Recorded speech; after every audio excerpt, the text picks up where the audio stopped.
This is episode number 309 of the InnerFight podcast, Fitness in Under 3 Minutes, brought to you by Smith Street Paleo. Coffee, coffee, coffee, Andre. People are talking about it, people are drinking it, people are craving it. Mate, we want to debunk it within 3 minutes. How are we going to do that? We're going to give you 3 points on why it's good, 3 points why it's bad. And then we're going to give you a little conclusion to end with. Let's hit it off then, mate. 3 good points. What have you got first? The first one is increased physical performance. Because of the caffeine, increase the adrenaline in your blood, which we know is the fight or flight kind of hormone in your body. So it really gets you fired up. Too many coffees definitely gets you fired up. Mate, another thing that caffeine does is it helps fat cells break down body fat and use it for fuel during training.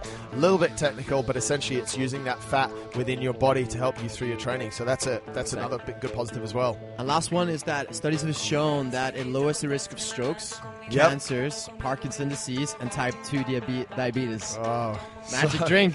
Magic drink, definitely. Mate, some bad points. Obviously, you have too much of this stuff. Insomnia, restlessness, and you're just going to feel super tired. So I generally say to people, don't drink any coffee after like 2 o'clock in the afternoon. Max. Yeah. Bad coffee can be kind of toxic, so make sure that you get good coffee beans from like special producers or at least well-known brands. Yeah.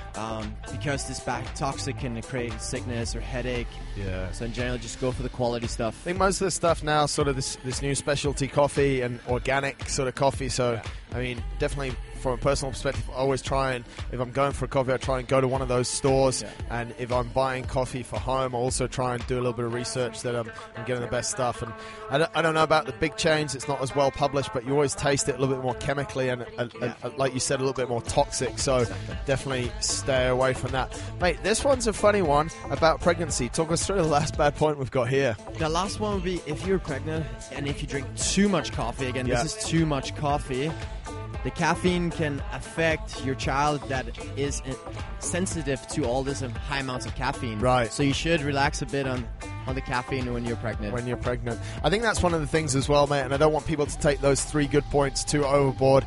We've always said this, maximum of sort of 3 cups a day is really where it should be at. Yeah. And I think as well, we should not be using coffee as a massive stimulant. No. So it's not, oh, I feel tired, have a coffee. Oh, I'm tired again, have a coffee.